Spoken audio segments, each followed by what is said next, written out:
In this video, we'll be comparing Reaper against Cubase.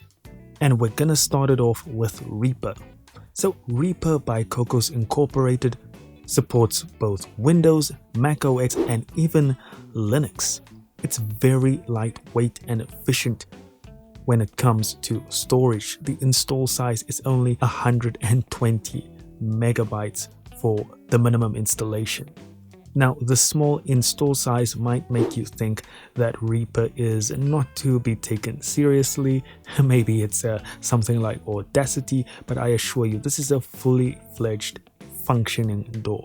It's highly customizable, more customizable than most, and it has routing, scripting with RiaScript, custom actions, macros, themes that you can tailor nearly every aspect of Reaper to make it look and function exactly how you want it to. Another big selling point for Reaper is its pricing model. So you can get a discounted license of Reaper at $60. Of course, this is only on certain conditions, and that is that you are an individual and Reaper is only for your personal use, or you are an individual or business using Reaper commercially and your yearly gross revenue does not exceed $20,000, or you are an educational or non-profit organization.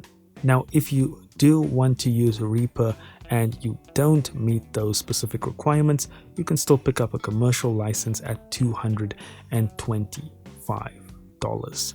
Not to mention, they also give you a trial period where you can test Reaper, which is so awesome and so useful for people like me who make videos on things like that.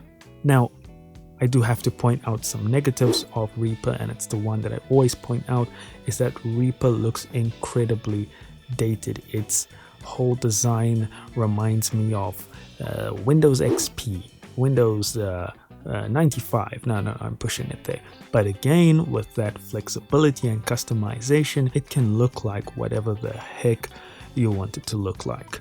Unfortunately, the built-in plugins will still look outdated, but hey, it's about function. That's the most important thing. Another thing to point out is that it comes with fewer high-end built-in instruments or sample libraries compared to some of the big DAWs like Ableton and Cubase, so do consider that when you are thinking about pricing. You might find yourself having to buy some third-party plugins. Now we move on to one of the big names, Cubase. So Cubase by Steinberg is highly regarded, especially for MIDI sequencing, built-in virtual instruments, scoring, and full production workflows. It's incredibly strong out of the box when it comes to its toolset, stock virtual instruments, all the different plugins that are built in with features such as pitch correction with Vari Audio, advanced mixing and monitoring with Control Room, as well as it's sort of, how can I put it, an industry standard DAW. So when it comes to collaboration, this is definitely a good way to go. Let's not forget that this is used for things like film scoring, game scoring, orchestral, and is perfect if you are using a lot of real gear. Now, unfortunately, all of these premium top-tier features come with premium top-tier pricing. You can get Cubase Elements, which is a stripped-down version, at $100, or you can move over to Cubase Artist, which would be the best entry point way to go if you are going into Cubase, at $329.99, and Cubase Pro, so the full feature set, all sound libraries and so forth, plugins, $580. So again, that plays into the benefits of Reaper, but again, you might find yourself paying a pretty penny for plugins and sound libraries. I will also note that in the past, people have stated that Cubase is more resource intensive and can be a real drain on your CPU.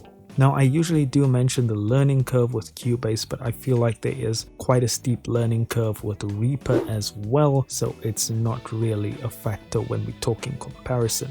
So I would say lean into Reaper if you are working with a limited budget and want maximum value.